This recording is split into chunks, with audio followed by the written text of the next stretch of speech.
चलिए देखिए,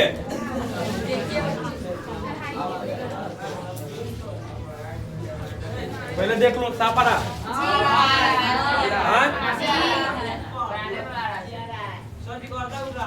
आज लेगा एक्स्ट्रा बात।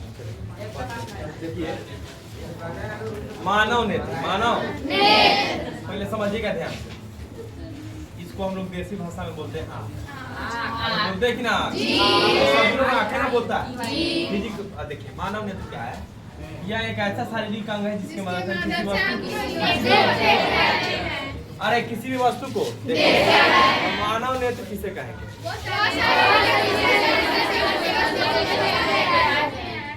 लड़का सा साफ दे अथी हो गया है, कहानी खत्म है।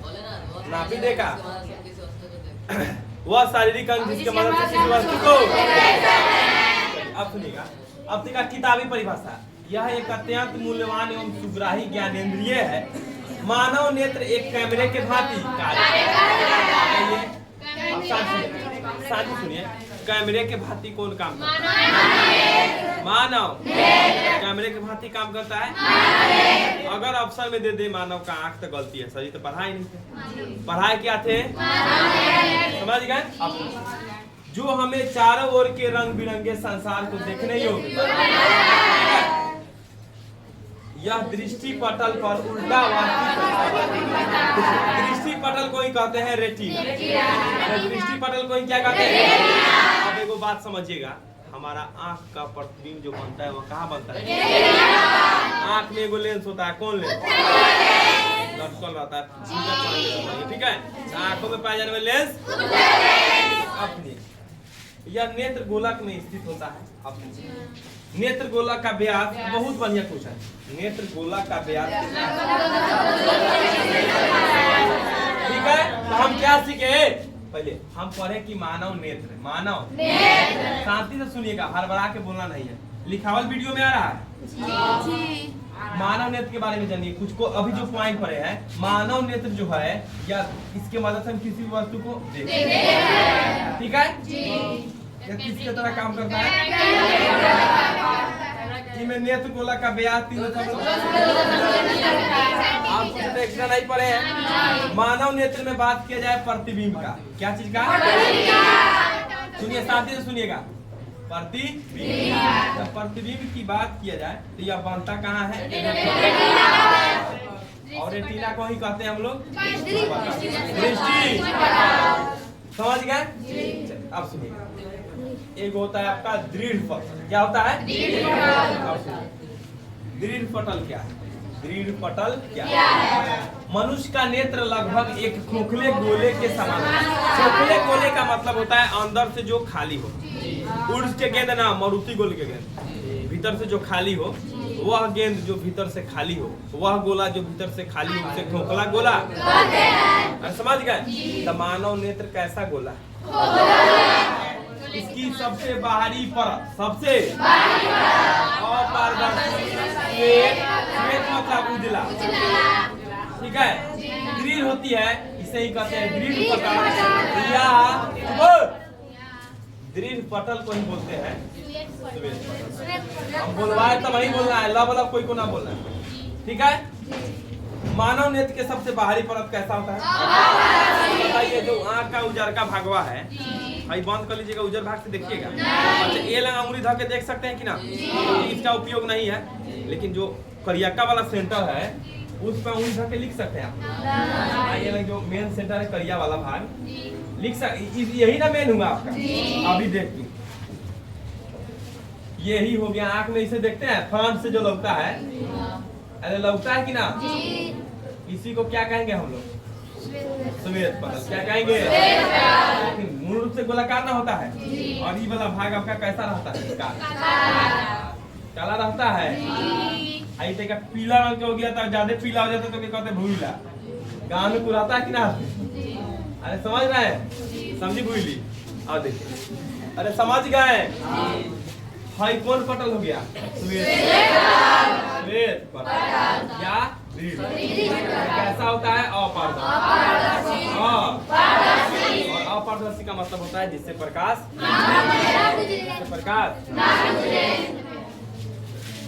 इसके द्वारा नेत्र के भीतरी भागों की सुरक्षा। अब आता है रक्त प्लेट। रक्त प्लेट दृढ़ पटल के भीतरी पृष्ठ से लगी काले रंग की एक झिल्ली होती है, जिसे क्या कहते हैं? रक्त पटल या रक्त प्लेट, या नेत्र के भीतरी भागों में परावर्तन होती है। कौन? रक्त प्लेट या रक्त पटल। रक्त आप सुनिएगा ध्यान से। पृष्ठ मतलब होता है परत। क्या होता है? परत। अब आते हैं, अब आपका क्या है? इतने का मिस्टेक श्वेत मंडल या शांति से पहले आप लोग पढ़ के बोल दे रहे हैं, बड़ा काम नहीं कर रहे हैं। पहले सुनिए ध्यान से। श्वेत मंडल या चलिए अभी एक बार रिपीट कर लेते हैं हम लोग। क्या पढ़े? आँख क्या है? मानव नेत्र क्या है? जिसकी मदद से हम किसी वस्तु को देखते हैं। मानव नेत्र में प्रतिबिंब रेटिना पर बनता है। प्रतिबिंब वास्तविक और उल्टा बनता है। नेत्र गोला का व्यास 2.5 ठीक है। उसके अलावा पर है श्वेत पटल जो अपारदर्शी होता है, मानव नेत्र को आंतरिक सुरक्षा प्रदान करता है। और इसके सबसे भीतरी पटल परत को क्या बोलते हैं? रक्त पटल। चलिए श्वेत मंडल या कर्णिका पारदर्शी झिल्ली होती है। नेत्र गोला के अग्रभाग पर एक क्या होता है? अग्रभाग मतलब आगे वाला भाग, जिसे श्वेत मंडल या नेत्र में प्रवेश करने वाली प्रकाश की किरणों का अधिकांश अपवर्तन कर्णिका के बाहरी पृष्ठ पर होता है। बताइए अब हुआ सुन, नेत्र के अगले भाग पर एक पारदर्शी झिल्ली होती है, जिसे क्या कहते हैं?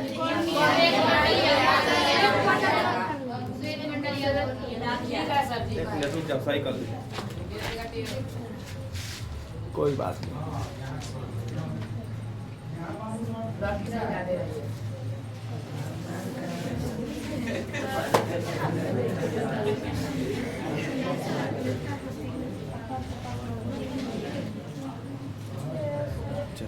समझ गई? अब देखिएगा श्वेत मंडल के बारे में पढ़े हैं। देखो तो श्वेत मंडल तक कानून है क्या तब पारदर्शी झिल्ली होती है। आप सुनिएगा कैसे। नेत्र में जो भी प्रकाश प्रवेश करता है, अधिकांश अपवर्तन कहाँ होता है? कर्णिया के। अब नेत्र गोलक है, इसकी आकृति लगभग गोलाकार होता है। अब बढ़ना है लेंस। शांति से चुप रहो। अब सब लेंस चुप रहो। हम डाउट कुछ पढ़ा के कुछ सवाल पूछेंगे तब बोलेंगे। लेंस या एक उत्तल लेंस है, ठीक है। हमारे आंख में पाया जाता है उत्तल। कौन लेंस पाया जाता है? जो प्रकाश को रेटिना पर अभिसरित करता है। मतलब प्रतिबिंब कहाँ बनाता है? रेटिना पर। क्यों बनता है? क्योंकि मानव नेत्र में जो लेंस पाया जाता है वो है उत्तल लेंस, और यह प्रकाश को कहाँ अभिसरित करता है? रेटिना पर। अभिसरित का मतलब होता है एक ही बिंदु पर काट देना। यही रीजन है कि लेंस को अभिसारी लेंस भी कहते हैं। लेंस को क्या बोलते हैं? उत्तल लेंस, और अवतल को अवतल। उत्तल को अवतल, उत्तल अवसारी लेंस। Very good. यह एक रेशेदार जहलीवत पदार्थ का बना होता है। कौन है? लेंस। जिलेटिन। जिलेटिन का कथी का? जिलेटिन होता है। चावल पसाते मार होता है, और छाली देखे और समझे होता है जिलेटिन। मार के छाली ना देखे। आप लोग कहा जाने के गरीबी, हम लोग खाए हुए चावल के साथ उसना चावल के जौरे समझ गए? ओकर ना ओकर बनिया। लेंस केवल विभिन्न दूरियों पर रखी वस्तुओं को रेटिना पर केंद्रित करने के लिए आवश्यक फोकल दूरी में सूक्ष्म समायोजन करता है। कौन? मानव नेत्र में कौन लेंस? ठीक है। अब पढ़ते हैं परितारिका। कॉर्निया के पीछे गहरा पेशीय डायाफ्राम होता है। देखो मानव में झुंड ध्यान से कैमरा के भांति बोले कौन काम करता है? आँख। मानव नेत्र आँख या मानव, ठीक है। और बोले परितारिका कथी की तरह? शटर की तरह। कथी की तरह? डायफ्राम होता है जो पुतली के आकार को नियंत्रित करता है। पुतली वही जो अधिक प्रकाश में सिकुड़ जाए, कम प्रकाश में फैल जाए। यही लगी देखिएगा, डायरेक्ट लाइन कर जाएगा तो कुछ नहीं दिखाई देता है। आंखों के फोकस दूरी पे पुतली छोट बड़ होने में समय नहीं लगता है। अरे नहीं समझे? लाइन करता है ना, देखते हैं घायले चप्पल खोदते हैं। अभी बार बैठल होता हूँ तो मंगलू जाके बैठा है, मंगलू जाके तो मंगलू जाके बैठा है, छोड़ देते हैं। चलिए अब देखिए, अब सुनिएगा। तितली ननू भाई, पुतली है। यह पुतली, तितली उड़ी। यह परिवर्ती द्वारा की भांति कार्य करता है, जिसका साइज परितालिका की सहायता से बदलता है। मतलब पुतली को नियंत्रित कौन करता है? पुतली को नियंत्रित करता है परितालिका की सहायता से बदला जाता है। यह आंख में प्रवेश होने वाली प्रकाश की मात्रा को नियंत्रित। बहुत बढ़िया क्वेश्चन है। पुतली को कौन नियंत्रित करता है? परितालिका। और प्रकाश की मात्रा को नियंत्रित करता है? पुतली। प्रकाश के अधिकांश किसके बाहरी पृष्ठ पर अपवर्तन हो जाता है? किसके? चलिए अब है अभिनेत्र लेंस क्या है? क्या एक मतलब आंख में पाया वाला कौन लेंस है? आंखों में किस लेंस को कहते हैं? या एक उत्तल लेंस है जो प्रकाश को रेटिना पर अभिसरित करता है और वस्तु का कैसा प्रतिबिंब, या एक रेशेदार जिलेटिन पदार्थ का बना होता है। जिलेटिन समझ गए? अब ध्यान सुनिएगा, एक चीज हम समझे हैं कि मानव नेत्र में कौन सा लेंस पाया जाता है? कथी के बना जाता है? जिलेटिन। प्रतिबिंब कहाँ बनाता है? रेटिना। कहाँ प्रतिबिंब? अच्छा ठीक है। पक्षमाभि पेशियां देखिए, अरे सुन रे, अभिनेत्र लेंस की वक्रता को नियंत्रित करती है कौन? पक्षमाभि पेशियां। पक्षमाभि या अभिनेत्र लेंस की वक्रता में परिवर्तन होने पर इसकी फोकस दूरी भी परिवर्तित हो जाती है, ताकि हम वस्तु का स्पष्ट प्रतिबिंब। बड़ा योगदान है का, है ना? आप पढ़ते हैं रेटिना, कोई बार से पढ़ना है रेटिना के बारे में, ठीक है? सुनिएगा, यह एक कोमल सूक्ष्म झिल्ली है। कौन? रेटिना। आँख देखिएगा ना, आँख देखिएगा ऐसा ही रहता है, अपना आँख है। तो इधर वाला भाग को क्या कहेंगे? रेटिना। इधर लेंस लटकल रहता है, समझ गए? इधर ये दीर्घ तंत्रिका चल जाता है दिमाग में। कहाँ चल जाता है? हम लोग के दिमाग में, आप लोग के दिमाग में। अधिकांश देखिए, रेटिना यह एक कोमल सूक्ष्म झिल्ली है जिसमें प्रकाश सुग्राही कोशिका अधिक संख्या में पाई जाती है। प्रकाश सुग्राही कोशिका मतलब प्रकाश को ऑब्जर्व करने वाला कोशिका जो कहाँ जो दीर्घ तंत्रिका से जुड़ा रहता है, जिसका कनेक्शन कहाँ लग रहता है? दिमाग में। तब उसको समझने के लिए कुछ ना कुछ समय चाहिए कि ना? तो हम लोग के आँख दृष्टि निर्बंध जिसको कहते हैं, कम से कम 1/16 सेकंड का, कम से कम 1/16 होता है कि 1/10 सेकंड। ध्वनि के लिए 1/16 सेकंड। ध्वनि के लिए जैसे मेला में जाते हैं, कौनों की आवाज समझ में आता है? वो कहेगा कचरी, कहेगा मिठाई, कहेगा जिलेबी, कहेगा झुलवा झूला, समझ में आएगा?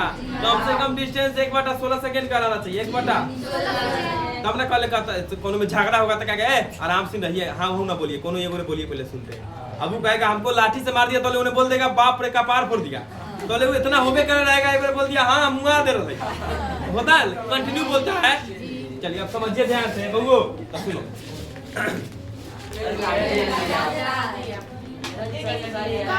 सुपो हो गया। प्रदीप्त होने पर प्रकाश सुग्राही कोशिका सक्रिय हो जाती है, मतलब प्रकाश वाला कोई भी चीज, और विद्युत सिग्नल पैदा करती है। और यह सिग्नल दीर्घ तंत्रिकाओं द्वारा, दीर्घ तंत्रिका मतलब आंख में पाए जाने वाले तंत्रिका कोशिका को क्या बोलते हैं? दीर्घ। मस्तिष्क तक पहुंचा दिया जाता है। मस्तिष्क इन सिग्नलों की व्याख्या करता है और बाद में बताता है कौन है और कौन नहीं है। अगर मस्तिष्क देखा कि ऐसा कबो देखवे नहीं किया है तो आपके सेरिबेलम को संतुष्ट करता है कि कौन तो आदमी है, सोचो कौन है, इसके बारे में देखा है कि नहीं। जैसे एकाएक मैथ का भारी क्वेश्चन आप लोग को मिल जाता है, क्या होता है? आंख देखता है, लगले दिमाग को भेजता है, माथा दर्द शुरू हो जाता है कि नहीं? अरे इस बात से समझता है, बोलिए। तो इस प्रकार हम जान सकते हैं किसी वस्तु को देखते कैसे हैं। किसी वस्तु को यह एक कोमल सूक्ष्म झिल्ली है। प्रदीप्त होने पर मतलब प्रकाश पड़ने पर प्रकाश सुग्राही कोशिका क्या हो जाता है, एक्टिव हो जाता है, सक्रिय हो जाता है और विद्युत सिग्नल उत्पन्न करता है। ठीक है, और ये सिग्नल वृक्क तंत्रिकाओं द्वारा मस्तिष्क तक पहुंचा दिया जाता है। मस्तिष्क इन सिग्नलों की व्याख्या करता है और हम वस्तुओं को देख पाते हैं, वस्तुओं को देख पाते हैं। ठीक है, समझ गए? तो देखने दीजिए वीडियो ठीक आ रहा है कि नहीं।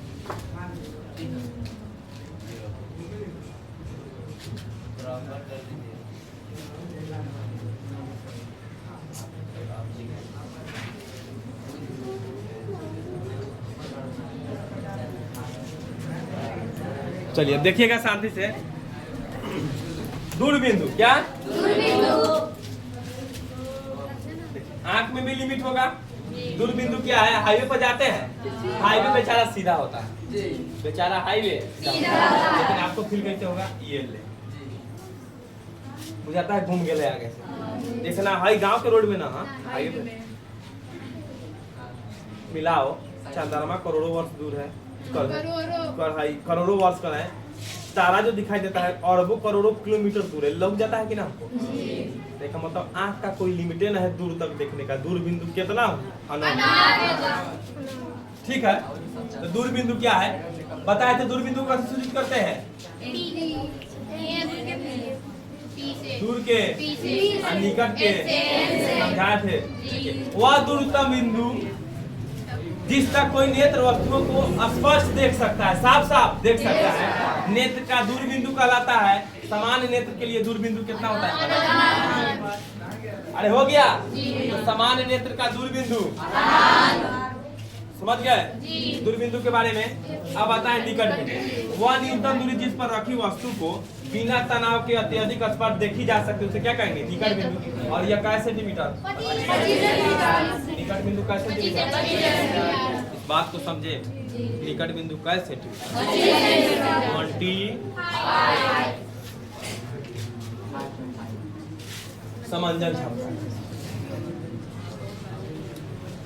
अभिनेत्र लेंस की वह क्षमता जिसके कारण वह अपनी फोकस दूरी को समायोजित कर लेता है, समंजन क्षमता कहते हैं। मतलब कि फोकस दूरी को या तो घटा सकते हैं या तो बढ़ा सकते हैं, ताकि वस्तु को हम क्या करें, साफ साफ, और इसे ही कहते हैं। और समझने क्षमता में गड़बड़ी होता है तो मोतियाबिंद उत्पन्न होता है, जा दृष्टि दोष उत्पन्न होने लगता है धीरे धीरे। और मोतियाबिंद एक दुधिया परत आंख को पड़ जाए तो उसे क्या कहते हैं, मोतियाबिंद। और उसका इलाज एक चीरफाड़, ये तुम्हारे मशीन घुसा देता है, झूठ बोल रहे हैं। स्पष्ट दृष्टि की न्यूनतम दूरी, हाँ अरे वही है निकट बिंदु के वाला, वहाँ जहाँ तक हमारे यहाँ किसी वस्तु को साफ साफ देख सके। कैसे सेंटीमीटर अधिकतम अनंत, ठीक है। एक और बात पर आप पीछे दे, मोतिया भगवान करे आप लोग को ना हो मोतिया। अरे समझ गए, अरे कौन उत्तर बता पा रहा है रे?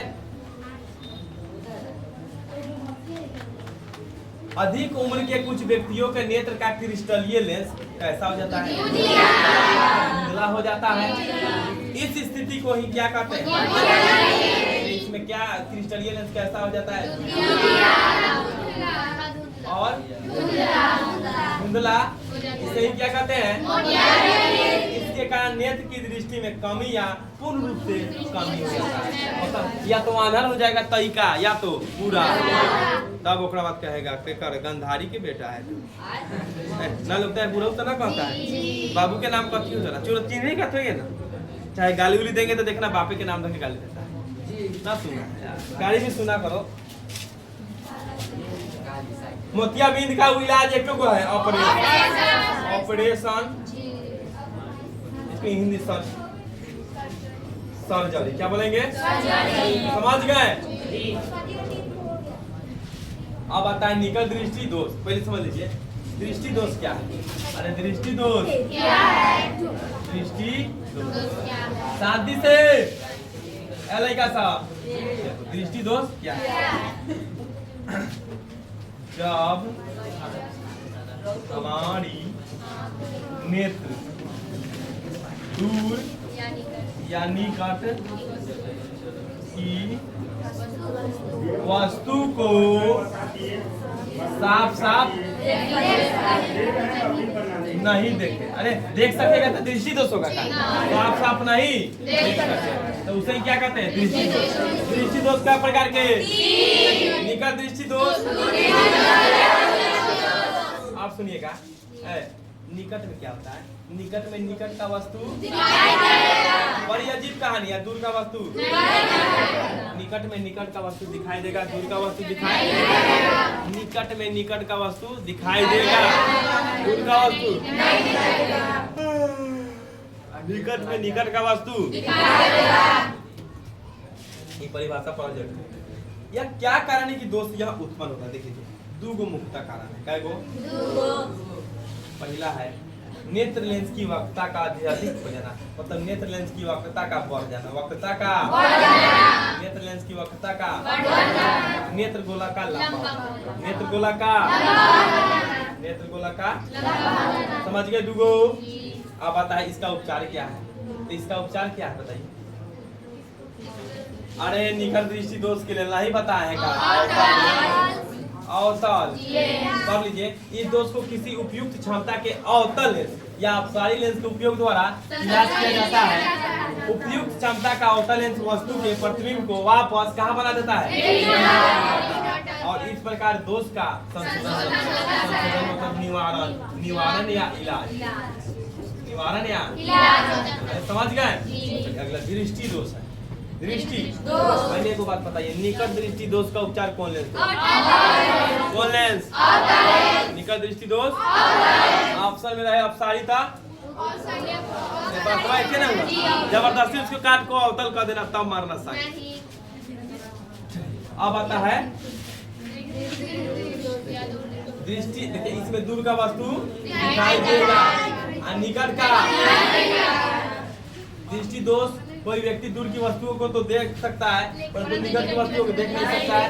इसके मतलब दूर बिंदु 25 सेंटीमीटर से दूर है निकट बिंदु। अब आइए भाई,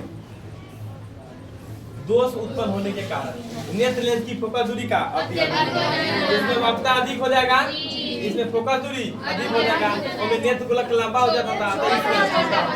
ठीक है, निवारण क्या है? उत्तल लेंस। अरे कौन लेंस? उत्तल या अभी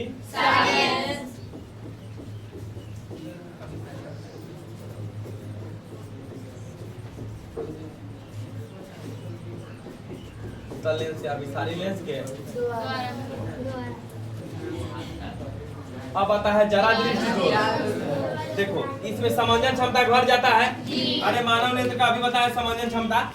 इसमें ना दूर का दिखाई देगा साफ साफ, निकट का दिखाई देगा साफ साफ। किसमें? ठीक है, इससे जरा दृष्टि दोष हो गया। आप समझिए इसका उपचार करते हैं बाइफोकल लेंस के द्वारा। अरे कौन लेंस के द्वारा? अब इसका लक्षण क्या है, कारण क्या है सुनिए। यह पक्षमाभी पेशियों के धीरे धीरे दुर्बल मतलब होता है कमजोर। अरे दुर्बल मतलब तथा क्रिस्टलीय लेंस जो आंख में पाया जाता है के लचीलेपन में कमी आना। देखो आंख के लेंस में लचीलापन में कमी और दुर्बल हो जाना कौन? पक्षमाभी पेशियां। अगर पक्षमाभी पेशियां कमजोर हो गया और क्रिस्टलीय लेंस का लचीलापन कम हो गया, इस प्रकार होगा जरा दृष्टि दोष। इसमें ना निकट का दिखाई देगा साफ साफ दिखाई देगा, इसलिए इसको कहते हैं जरा दृष्टि दोष। इसका उपचार होगा बाइफोकल या उभय लेंस के द्वारा, उभय उत्तल लेंस के द्वारा ना, बाइफोकल लेंस के द्वारा या द्विफोक्सी लेंस के द्वारा। आप शांति से सुनिएगा, इसमें ऊपर आएगा अवतल, नीचे उत्तल। ऊपर आँख है, चश्मा है, एलंग। Thank you. आगे निवारण देख ले। उत्तल लेंस के प्रयोग से, अरे उत्तल लेंस अवतल लेंस बाइफोकल लेंस के प्रयोग से ये लड़का से के बात में ना रहो। बाई उत्तर है बाइफोकस या बाइफोक्सी या द्विफोकसी लेंस के द्वारा। समझ गए? आजकल स्पर्श लेंस अथवा सल हस्तक्षेप द्वारा दृष्टि दोषों का संशोधन संभव है। अब आता है दोनों नेत्रों का सिर पर सामने की ओर स्थित होने का लाभ। आखिर आंख का है सिरे को है, आंख हमारा आंख के बगल में काहे है, ये ना काहे ना रहा मुंह के नीचे खाना खाते हुए घुस जाता था, भात पर पड़ने लगता। लोग कोई भी देखा था दाल ही काहे में कहते कि ना, अरे कहते कि ना लोग को, तो कहते ना अचार की टुकनी मजा आ जाता। तो मिट्टी का चीज कोई नहीं खाता, और उसका आंख ये लग रहा था तो कोई तीखा चीज खाता नहीं। बड़ा दिक्कत होता, चश्मा लगा के खाता, तो आंख बंद करके कैसे खाता, बात ये है। सुनिए, इससे हमें त्रिविम चाक्षुकी का लाभ मिलता है, मतलब त्रिविम 3D देख सकते हैं। किसके मदद से? आंख का है सर के बगल में है, ठीक है। इससे हमारा दृष्टि क्षेत्र बड़ा हो जाता है, दृष्टि क्षेत्र, इससे हम धुंधली चीजों को भी देख सकते हैं। तो काय को लाभ है मुख्य रूप से, ठीक है। अब आगे बढ़ते हैं। प्रिज्म से प्रकाश के अपवर्तन। प्रिज्म के 2 त्रिभुजाकार आधार तथा 3 आयताकार काय को पृष्ठ होता है, पृष्ठ 5 गो होता है, क्या? और 2 त्रिभुज आधार तथा 3 आयताकार, हाँ ठीक है, आयताकार पृष्ठ, ठीक है ठीक है।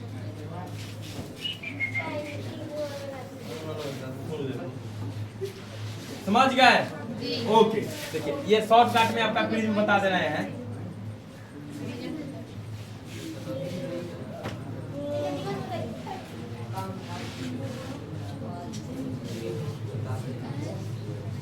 पांच को परत है, अरे दुगो ने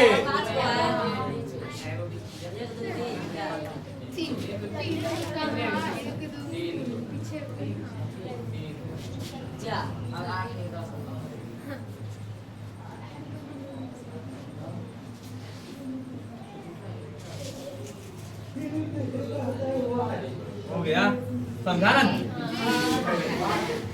प्रिज्म कोण, सुनिएगा, प्रिज्म कोण, प्रिज्म के 2 पार्श्व फलकों के बीच बने कोण को क्या कहेंगे? कौन कोण? क्या आकार का प्रिज्म है, तो 2 कोण के बीच के क्या कहेंगे? प्रिज्म। अब आता है विचलन कोण।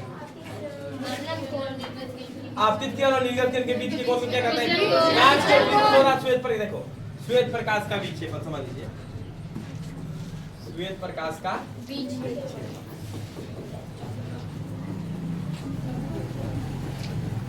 साथ सुनिए, जब प्रकाश किसी प्रिज्म से गुजरता है, जब प्रकाश किसी प्रिज्म से गुजरता है तो कई रंगों में बन जाता है, तो 7 रंगों में, कई रंगों में, इसे ही बोलते हैं प्रकाश का वर्ण। इस घटना को क्या बोलते हैं? प्रकाश का, अरे प्रकाश का वर्ण कई गो टोटल रहता है? सबसे ऊपर, सबसे नीचे बैगनी। इसका मतलब सर्वाधिक विचलन बैगनी, सबसे कम विचलन बैजानी पीला, बैगनी, जामुनी, नीला, हरा, पीला, नारंगी और लाल। सबसे कम विचलन लाल, सबसे ज्यादा क्योंकि बैगनी का तरंग दैर्घ्य कम होता है और लाल का तरंग दैर्घ्य बैगनी। सर्वाधिक विचलन बैगनी का, किसका? समझा नारंगी? चलिए और जा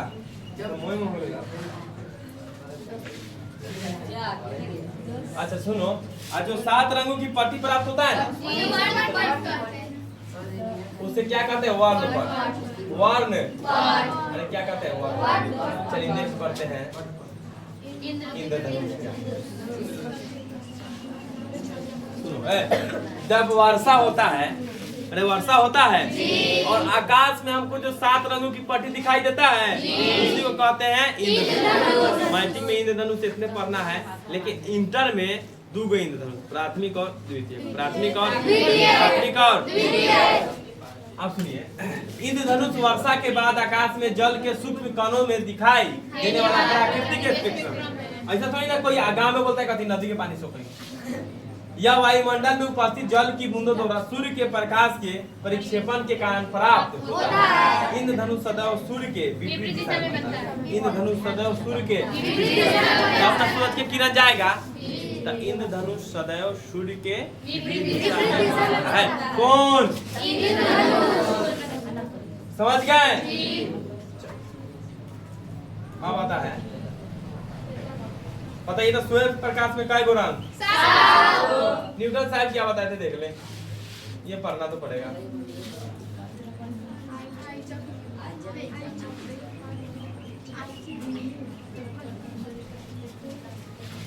आइजैक न्यूटन ने सर्वप्रथम सूर्य के स्पेक्ट्रम प्राप्त करने के लिए कांच के प्रिज्म का उपयोग किया। दूसरा समान प्रिज्म का उपयोग करके उन्होंने श्वेत प्रकाश के स्पेक्ट्रम के वर्गों को और अधिक विभक्त करने का प्रयास किया, किंतु उन्हें और अधिक वर्णन नहीं मिल पाए। सुनो, फिर उन्होंने एक दूसरा सर्व सम प्रिज्म, मतलब सेम पहले जैसा प्रिज्म था वैसा ही प्रिज्म में पहले प्रिज्म के सापेक्ष उल्टा रखा, और उन्होंने देखा कि दूसरे प्रिज्म से श्वेत प्रकाश का विकिरण पुंज निर्गत हुआ है। मतलब क्या हुआ, देखिए साथ सुनिए, ये प्रिज्म है, इससे श्वेत प्रकाश में जाने तक काय वो निकला, अब इस सातों के लिए उल्टा रख दी, ठीक है, तभी निकला था, फिर एक गो बना, काय गो बना, बात क्लियर। न्यूटन साहब यही प्रयोग किए थे, स्पेक्ट्रम का खोज कौन किया? न्यूटन। श्वेत प्रकाश का खोज, मतलब श्वेत प्रकाश के सातों रंगों का खोज न्यूटन। उन्होंने एक उल्टा प्रिज्म लिया, एक सीधा प्रयोग किया, देखा था जब मामला जस के तब पहला से 7 रंग में बट गया, दूसरा उल्टा रखने पर ये काय गो बन गया। अब बताए आपका वायुमंडल स्थिरता के कारण प्रकाश का अपवर्तन क्या कहलाता है? कहलाता है धूलकण का, अरे धूलकण का।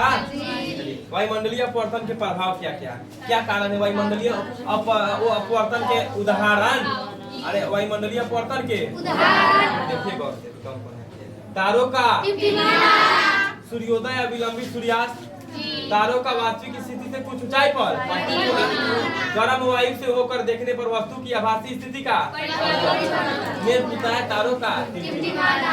अब आता है तारों का टिमटिमाना, देखो सीधे वायुमंडलीय अपवर्तन के कारण होता है। देखिए जब तारा, ये पहले आप लोग लिख लीजिएगा, सुन लीजिए, वीडियो देख के समझ में। जब तारों का किरण वायुमंडल से आता है तो बहुत दूरी से ना आता है, तो वह प्रकाश के धूलकण, प्रकाश के छोटे छोटे कण है, उससे धूलकण, प्रकाश के छोटे छोटे कण फोटोन होते हैं, ठीक है, धूलकण वायुमंडल के कई परत है।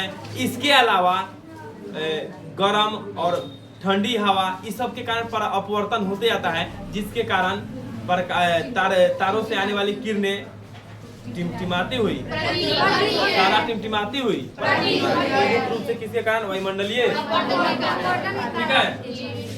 सूर्योदय या सूर्यास्त के समय सूर्य लाल क्यों दिखाई देता है? समझ लीजिए, देखो क्योंकि सूर्य से आने वाली प्रकाश की किरणों में लाल का सबसे ज्यादा तरंगदैर्घ्य होता है, इसलिए कम फैलता है, इसलिए कैसा दिखाई देता है? जाइए अलग प्रश्न था। देखिए वायुमंडलीय अपवर्तन के कारण सूर्य में वास्तविक सूर्योदय से पहले दिखाई देता है। दिन रात, वास्तव में दिन हम लोग कितना दिन का देर का देखते हैं? एक्स्ट्रा 4 दिन, 4 मिनट का, 4 मिनट पहले ही 2 मिनट टूट जाता है, और लेट ले 2 मिनट रहता है, मतलब डूब भी जाता है तो 2 मिनट तक सूर्योदय रहता है, तब जाके क्या होता है? सूर्यास्त। अब है तारों का वास्तविक स्थिति से कुछ ऊंचाई पर प्रतीत होना, ये भी वायुमंडलीय अपवर्तन। अब आता है गर्म वायु में होकर देखने पर वस्तु की, वही सब। अब आता है प्रकाश का प्रकाश किसी भी वस्तु से टकराकर विभिन्न दिशाओं में फैल जाए, विभिन्न दिशा में प्रकाश का टिंडल प्रभाव। जब कोई प्रकाश का किरण पुंज वायुमंडल के महीन कणों जैसे धुआं, जल की सूक्ष्म बूंदें, धूल के निलंबित कण तथा वायु के अणु से टकराता है तो किरण पुंज का मार्ग दिखाई देने लगता है, अर्थात कोलाइडी कणों के द्वारा प्रकाश के परिचलन को क्या कहते हैं? कोलाइडी कणों के द्वारा प्रकाश के परिकिरण को क्या कहते हैं? उदाहरण के लिए देख सकते हैं, जब धुएं से भरी किसी कमरे में किसी सूक्ष्म छिद्र से कोई पतला प्रकाश की, अरे खिड़की के मैंने देखे हैं, खिड़कियां में है, चाहे के ना सोना उना पौधे के करीब सुबह सुबह देखा है, बहुत मैं तेजी से निकल जाएगा किरण यार, हमें धुआं बहुत धुलकर बहुत उड़े फील होता है, देखे कि ना? तो देखिएगा अभी तक तो नहीं, आम गिरने की इंतजार में आता होगा। रिले का नियम क्या है? प्रकीर्णन जो है, प्रकीर्णन देखो थोड़ा मैट्रिक में कहा सकते, जान लीजिए तरंगधर। कौन है? तरंगधर को एंगस्ट्रा में मापते हैं, कथे मापते हैं। और एक एंगस्ट्रा बराबर कितना होता है? 10 का पावर 10 का पावर 10 का पावर। अब आता है प्रकिरणित प्रकाश का वर्णन किस पर निर्भर करता है? प्रकिरणित प्रकाश का वर्णन प्रकीर्णन न करने वाले कणों के आकार पर। अत्यंत सूक्ष्म कण मुख्य रूप से नीले प्रकाश को प्रकीर्णित करता है। बहुत छोटे छोटे कण किसको प्रकीर्णित करता है? नीले रंग को। यही कारण है कि आकाश कैसा दिखाई देता है? बड़े आकार के कण तरंगधर को अधिक तरंगधर के प्रकाश को प्रकीर्णित करता है, जैसे कि लाल को। किसको? छोटा रहे तो नीला, भले बड़ा रहे तो लाल। यदि प्रकीर्णन करने वाले कणों का साइज बहुत अधिक है तो प्रकीर्णन प्रकाश श्वेत भी प्रतीत हो सकता है, मतलब सातों प्रकीर्णन हो जाएगा। कौन हो जाएगा? सातों। अब बताए ग्रह क्यों नहीं? बहुत बढ़िया प्रश्न है। ग्रह क्यों नहीं? तारों की अपेक्षा पृथ्वी काफी नजदीक होते हैं, इसलिए उसे प्रकाश का बड़ा स्रोत माना जाता है। यदि ग्रह की प्रकाश की बिंदु स्रोतों का संग्रह मान ले तो प्रत्येक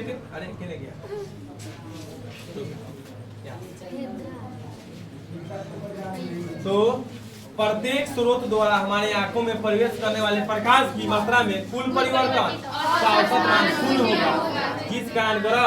इसके अलावा ये भी बोल सकते हैं ग्रहों के पास अपना प्रकाश नहीं होता है और तारों की तुलना में हमने बहुत करीब है। ठीक है, इसीलिए तारा प्रति। अच्छा बताइए तो चंद्रमा किसके दम पर कूदता है? सूर्य के। चमकता है। कौन? चंद्रमा अप्रदीप्त प्रदीप्त। समझे? प्रदीप। खतरे का संकेत लाल रंग का क्यों होता है? क्योंकि लाल रंग का तरंगधर अर्थात दूर रहने पर भी इसे हम किसी वस्तु को साफ साफ देख सकते हैं। समझ गए? स्वच्छ आकाश का रंग नीला क्यों दिखाई देता है? सुनो ध्यान से। सूर्य स्वच्छ आकाश का रंग नीला क्यों दिखाई देता है? सूर्य से आने वाली अधिकांश प्रकाश की किरणों का क्या होता है? प्रकीर्णन, जिसमें सर्वाधिक प्रकीर्णन कौन रंग का? नीला रंग का। यही कारण है कि आकाश का रंग कैसा दिखाई देता है? नीला। और सूर्य रक्तचाप क्यों प्रतीत होता है? क्योंकि तो लाल रंग का तरंगधर बहुत ज्यादा होता है, इसलिए प्रकीर्णन कम होता है, फैलाव कम होता है, इसलिए सूर्य रक्तचाप प्रतीत होता है। अरे समझ गए? अच्छा, ऊंचाई पर उड़ते हुए यात्रियों का आकाश, क्योंकि इतनी ऊंचाई पर प्रकीर्णन स्पष्ट नहीं होता है, इसलिए यह अंतरिक्ष में मतलब आकाश कैसा दिखाई देता है? बादल सफेद क्यों प्रतीत होता है? बादल सूक्ष्म पानी की बूंदों से बने होते हैं। यह सूक्ष्म बूंदों का आकार दृश्य किरणों की तरंगदैर्घ्य की सीमा से अधिक है, इसलिए जब श्वेत प्रकाश इन कणों से टकराता है तो सभी दिशाओं में परिवर्तित हो जाता है। क्योंकि श्वेत प्रकाश के सभी रंग परावर्तित या प्रकीर्णित अधिकतम समान रूप से होता है, इसलिए बादल का जो रंग है वही दिखाई देता है। ठीक है, श्वेत दिखाई देता है, मतलब सबका प्रकीर्णन हो जाता है, समान रूप से होता है। सातों रंग का प्रकीर्णन समान रूप से होता है, इसलिए बादल कैसे दिखाई देता है? सफेद। कैसा? ठीक है, तो आपका इंड हो गया और पहले सब तो लिखवा देंगे। ठीक है, कई चैप्टर खत्म हो गया, अब हमको समझाना थोड़ा भी। ओके, बंद कर देते हैं।